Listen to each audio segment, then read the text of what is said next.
Israeli military on Sunday said it had begun extensive ground operations in northern and southern Gaza.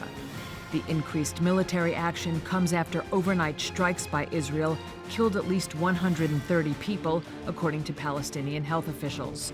Sources on both sides said there had been no progress in a new round of indirect talks between Israel and the Palestinian militant group Hamas in Qatar. The office of Israeli Prime Minister Benjamin Netanyahu said the talks included discussions on a truce and hostage deal, as well as a proposal to end the war in return for the exile of Hamas militants and the demilitarization of the enclave, terms Hamas has previously rejected. A Hamas official told Reuters the militant group was still proposing the release of Israeli hostages in return for an end to the war, the pullout of Israeli troops, an end to a blockade on aid for Gaza, and the release of Palestinian prisoners.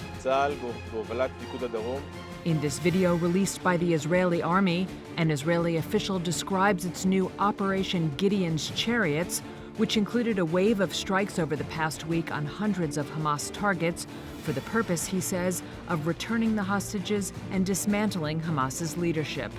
Gaza's health ministry estimates that more than 460 Palestinians were killed during the week.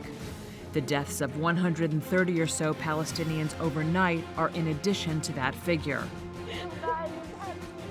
One of Israel's overnight strikes hit a tent encampment housing displaced families in Khan Yunis in southern Gaza, killing women and children, wounding dozens, and setting tents ablaze, according to local medics.